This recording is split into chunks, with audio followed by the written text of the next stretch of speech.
Olá, tudo bem? Eu sou a Yasha e hoje a gente vai explorar as possibilidades da fotografia nos celulares. Para isso, eu vou introduzir alguns conceitos que vão ajudar a gente a aprofundar nossa prática fotográfica, ampliando as possibilidades criativas e também o conhecimento técnico a respeito do equipamento que a gente tem em mãos. É comum a gente ter um celular com câmera cheia de funcionalidades e nem sempre a gente sabe o que elas são ou como utilizar. Então a aula pretende apresentar algumas dessas funcionalidades. O ideal então é que você tenha um celular com câmera, se ele estiver aí perto de você melhor, porque aí você pode ir testando enquanto assiste, e caso você tenha uma câmera, também está querendo começar a fotografar com ela, as informações de hoje também vão servir. Geralmente as câmeras dos nossos celulares, elas estão configuradas no modo automático. O que é isso? É o modo em que a câmera faz todos os ajustes de configurações para você. Então, ajustes de foco, de controle de entrada de luz, justamente para você apontar o celular e pronto, a foto está feita. Então, é um processo em que você não participa, não tem controle. Um exemplo, se você já tentou fotografar alguém pulando, e aí você vai ver depois a pessoa está toda borrada. Então isso tem um porquê de acontecer e ao longo da aula a gente vai entender. Apesar de a gente estar bem habituado a fotografar no modo automático, a grande maioria dos celulares já oferece a possibilidade de usar o modo manual. O modo manual é o modo em que você vai controlar as configurações da câmera justamente para fazer uma foto mais próxima do que você imagina. Então, é um processo em que você tem mais consciência do que está acontecendo e é o começo para se aprofundar na prática fotográfica. Alguns celulares não dão a opção de modo manual, mas existem aplicativos que você pode procurar aí na loja de aplicativos do seu celular que vai te permitir ter acesso a essas configurações do modo manual. Geralmente esse modo é chamado de manual ou Pro de profissional. Essa nomenclatura vai variar de modelo para modelo e eu vou mostrar como se faz para ativar. Se no seu celular for diferente, eu sugiro você procurar um tutorial no YouTube para o seu modelo e com certeza você vai encontrar várias instruções. Então, para ativar o modo manual, basta entrar no aplicativo da câmera, escorregar para esse cantinho e pronto! Modo manual ativado. O modo manual te permite mexer em várias configurações, mas hoje eu vou focar em duas, no obturador e no ISO. Mas antes é importante a gente entender um conceito que é o da exposição. Exposição se refere à quantidade de luz que o sensor na fotografia digital ou o filme na fotografia analógica vai absorver para criar uma imagem. Nos nossos celulares, fótons de luz eles são convertidos em sinais elétricos e esses sinais são processados para formar a imagem. Ou seja, expor é controlar a quantidade de luz que vai chegar no sensor. Então, a luz é o elemento principal da exposição. Ela é a base de tudo. Sem luz, não haveria fotografia. E aí é legal a gente estar atento a essas questões de luz e iluminação, porque em determinadas situações é possível a gente manipular a luz ambiente antes mesmo de mexer em alguma configuração do celular. E aí, como a gente está lidando com luz, existem três situações básicas: a subexposição, a superexposição e a boa exposição. A subexposição é quando a foto fica muito escura. Em alguns casos fica tão escura que é difícil distinguir os detalhes. E essas zonas muito pretas na imagem podem indicar perda de informação. A superexposição é o contrário, é quando tem tanta luz chegando no sensor que a foto fica muito clara. E aí também pode acarretar perda de informação. Uma fotografia bem exposta é aquela que os níveis de claro e escuro são suficientes para que sombras e destaques sejam os mais confortáveis e naturais de se olhar. Então é uma imagem que não tem perda de informação, nem para o claro, nem para o escuro, e aí os detalhes eles se aproximam do que a gente estaria vendo sem a câmera. Então é uma imagem balanceada. Não existe uma configuração fixa para se alcançar a boa exposição. Existe um range de possibilidades, mas que também vão variar de acordo com a situação que você está, com o seu equipamento, e aí é com a prática que você vai dominando essas variáveis. E aqui a boa exposição, ela é entre aspas, porque na verdade não existe uma exposição certa ou errada. Existe a exposição que mais se adequa às suas intenções. Então, é ver a exposição como um recurso criativo. Qual atmosfera ou quais sensações eu transmito quando eu faço uma foto subexposta, bem exposta ou super exposta? Que elementos eu posso esconder ou mostrar que vão criar curiosidade no olhar de quem está vendo a nossa foto? Então, assim como escolher lente, enquadramento, são possibilidades criativas, recursos criativos, a exposição é mais um deles. Vamos começar falando sobre o obturador. Então, depois que você ativa o modo manual, você vai ver aqui essas frações desses segundos. Então, é aqui que você vai configurar o obturador. Mas o que ele é? Ele é um dispositivo físico que faz parte das nossas câmeras. Ele fica entre o sensor e a lente. Geralmente é um conjunto de lâminas que formam uma cortina que justamente protege o sensor da exposição à luz.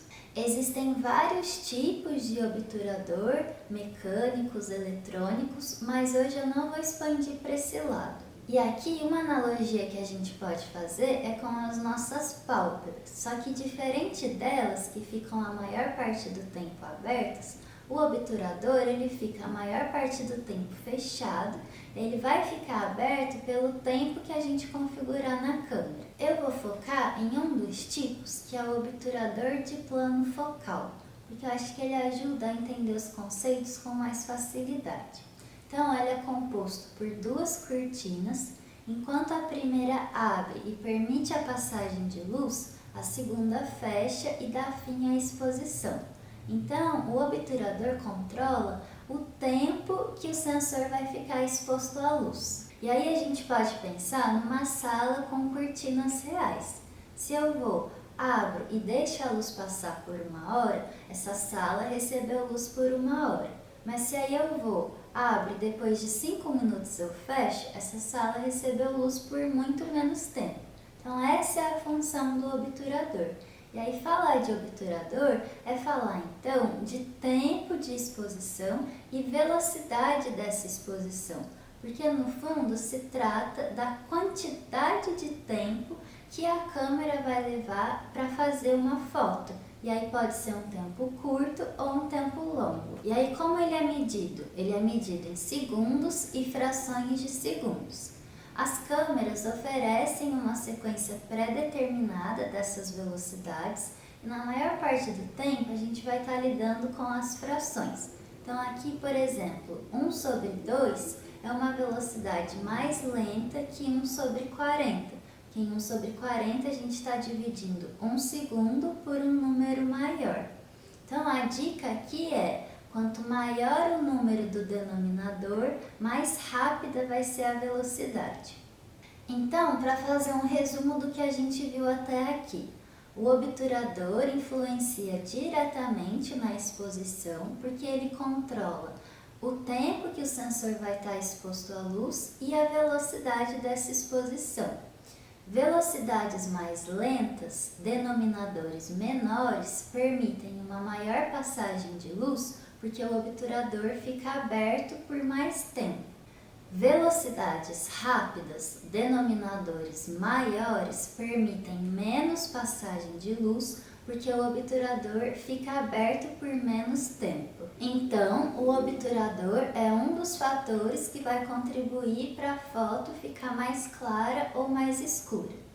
Nessa sequência de velocidades, existe uma lógica de dobro ou metade de luz. Então, por exemplo, numa velocidade 1 sobre 2, se eu passo para 1 sobre 4, eu estou diminuindo pela metade a quantidade de luz e o tempo da exposição.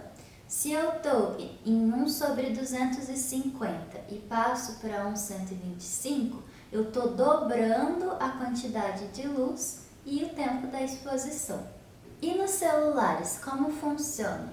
Nos celulares, a gente não tem um obturador mecânico porque a gente está lidando com câmeras muito minúsculas. E aí o que acontece é que o sensor ele é ativado e desativado pelo tempo que a gente configura. Mas eu quis trazer essa explicação toda sobre o fundamento do obturador porque é isso que a gente vai estar lidando quando a gente escolhe as velocidades no celular. O fundamento é o mesmo. Por isso é importante entender essas relações entre velocidade, tempo de exposição e quantidade de luz que chega no sensor.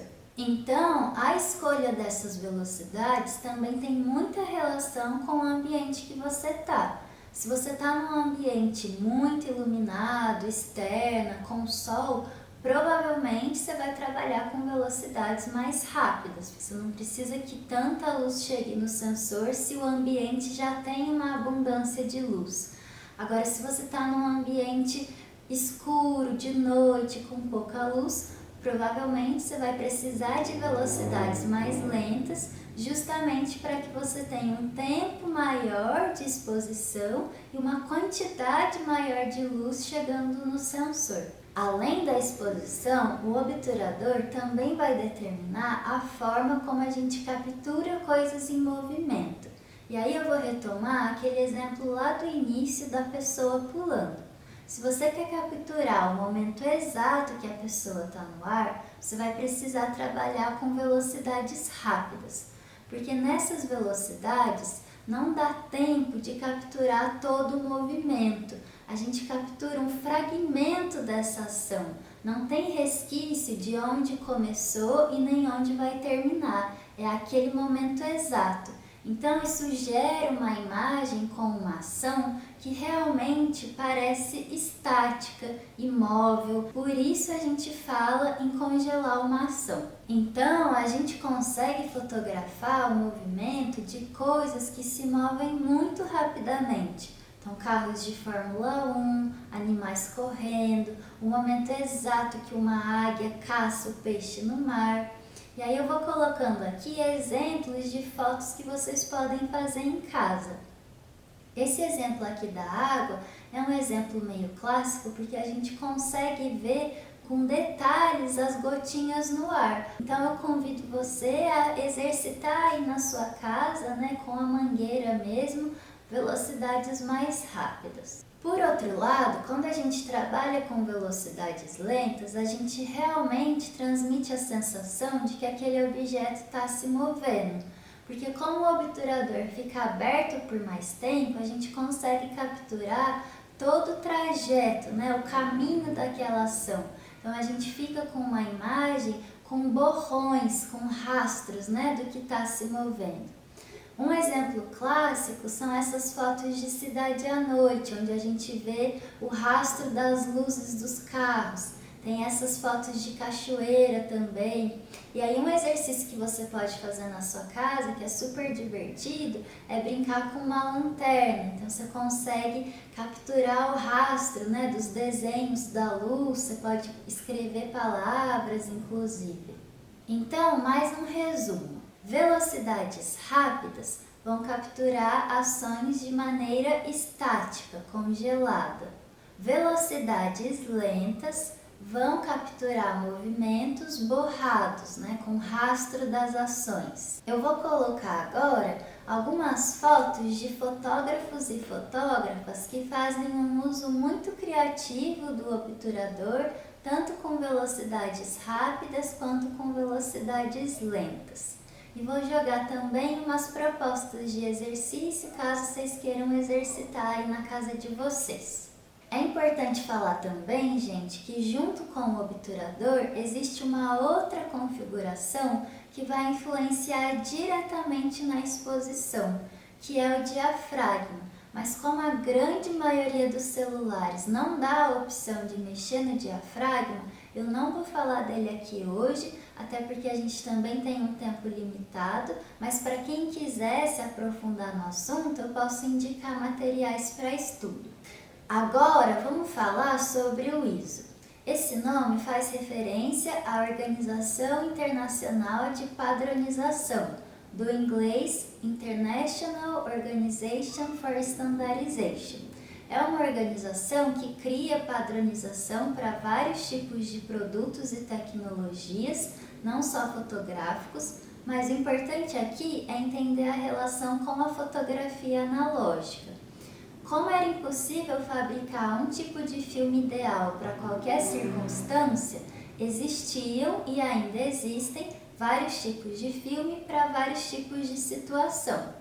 E aí esses filmes vão variar em termos de sensibilidade à luz. E aqui a gente pode entender sensibilidade sempre numa relação com o contexto em que você está. Então, filmes mais sensíveis à luz são capazes de formar uma imagem em ambientes pouco iluminados. Filmes menos sensíveis são adequados para ambientes onde já há uma abundância de luz. E como a gente sabe qual filme é mais sensível e qual é menos? Existiam sistemas de escala que indicavam isso para a gente. Os mais conhecidos eram o sistema ASA e o sistema DIN. E aí então, quanto maior o número nessa escala, mais sensível o filme é. Quanto menor o número, menos sensível. Então, era importante saber a sensibilidade do filme justamente para conseguir planejar qual filme vai ser utilizado em determinada situação. Porque na fotografia analógica a gente não consegue estar trocando o filme o tempo todo, né? É um processo um pouco mais demorado. Também existe uma relação entre a sensibilidade e o tamanho dos grãos de prata que constituem o filme.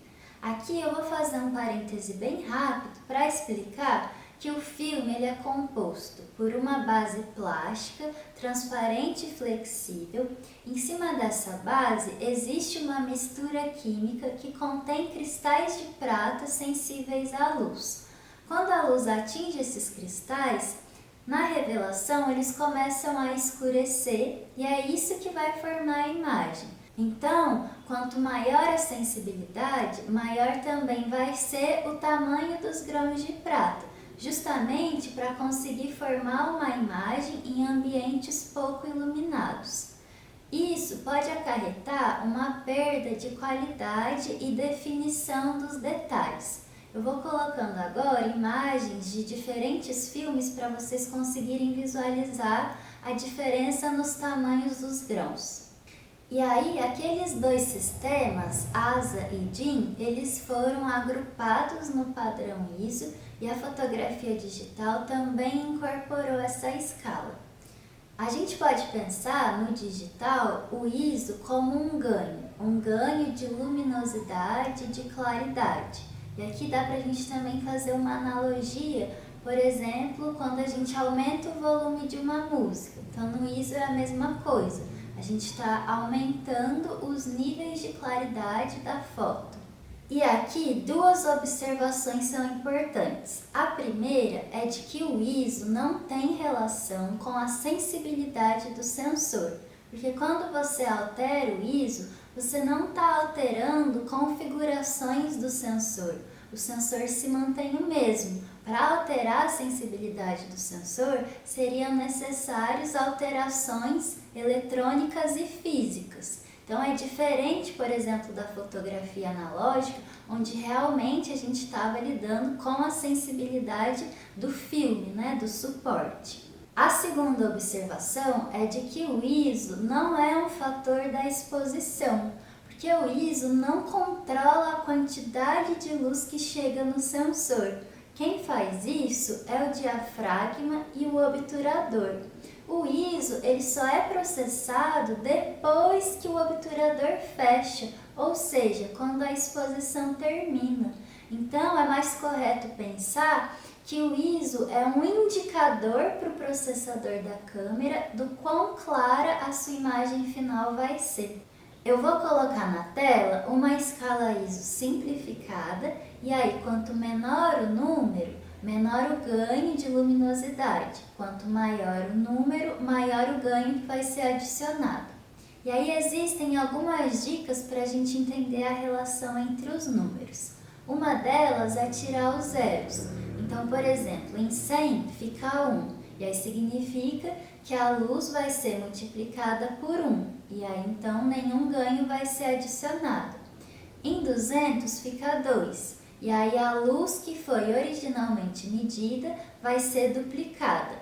Em 400 fica 4, e aí o processador vai quadruplicar a quantidade de luz que foi medida, né, em comparação com um ISO 100. Então, aquela relação de dobro e metade de luz que a gente viu no obturador também aparece aqui no ISO. Outra dica é pensar em porcentagem. Então, um ganho de 200%, de 400%, de 800% e assim por diante. Se o seu celular oferece a possibilidade de ISO 50, por exemplo, significa que o processador vai reduzir artificialmente 50% da luz que foi originalmente medida. E aí, se na sua escala existem outros números intermediários, além desses que eu mostrei, significa que a relação não vai ser de um dobro ou metade de luz inteiros. Provavelmente vai ter uma relação de 1/3 de ganho. E assim como no obturador existem efeitos visíveis na imagem, no ISO também vão existir efeitos colaterais, principalmente quando a gente utiliza ISOs mais altos. E aqui a relação com a fotografia analógica é bastante parecida. Se lá, quanto maior a sensibilidade, maior o tamanho dos grãos e mais aparente eles ficavam nas imagens, aqui também, quanto maior o ISO, mais ruído a imagem vai ter. Ruídos são essas variações de luz e cor que formam uma espécie de véu granulado na imagem. E isso também acarreta uma perda de qualidade e definição dos detalhes. Toda a imagem vai ter algum ruído, porque parte desses ruídos tem a ver com as próprias propriedades físicas da luz. Mas quando a gente usa ISOs mais altos, eles ficam mais aparentes porque a gente está amplificando, né, aumentando tudo que está ali, brilho e o ruído que já estava presente. Então, mais um resumo. ISOs mais altos vão produzir imagens mais ruidosas.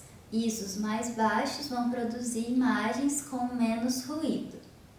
E aí você pode me perguntar, então para que aumentar o ISO se isso implica em perda de qualidade? Porque depende muito da situação em que você está. A dica é sempre aumentar a exposição, então aumentar a quantidade de luz se isso for possível, ou mexer no obturador e no diafragma se você tiver com uma câmera. Mas provavelmente você vai se deparar com uma situação em que você está num lugar escuro, quer fazer movimentos congelados, então você vai trabalhar com velocidades do obturador mais rápidas, e aí isso implica então em menos luz chegando na câmera, e aí o recurso que você tem é aumentar o ISO se você não quer fazer fotos subexpostas. Então o ISO ele é um recurso, mas eu gosto de pensar nele como um recurso de emergência, justamente porque ele vai afetar muito a qualidade da sua imagem. Bom, pessoal, a gente chegou ao fim dos conteúdos que eu preparei. A aula fica gravada, então vocês podem assistir quantas vezes quiserem. E o caminho é mesmo experimentando sem medo. Então passa por todas as velocidades do obturador, todos os números na escala ISO. Com o tempo, experimenta mexer nas duas configurações ao mesmo tempo, para você entendendo como uma ajuda e afeta a outra. É com a prática que a gente chega num estágio onde a gente fotografa sem ficar pensando tanto, mesmo fotografando no modo manual.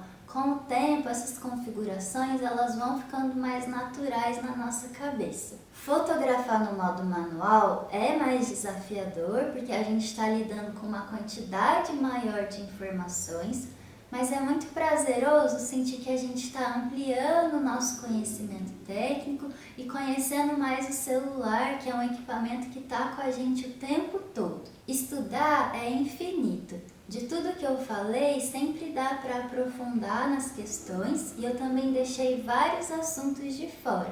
Mas se você quer seguir seus estudos, eu posso indicar alguns materiais e se você também tiver dúvidas, dificuldades, pode me procurar que eu vou ficar feliz em poder ajudar. Técnica e criatividade caminham juntas na fotografia. E eu gosto de pensar a fotografia como essa possibilidade de perceber detalhes que na correria do dia a dia passam desapercebidos. Então é uma expressão artística que pode produzir novos olhares nas nossas relações com o entorno e com a gente mesmo. Então eu espero que você tenha uma boa jornada de estudos e descobertas. Muito obrigada por ter chegado até aqui e até a próxima. Tchau, tchau!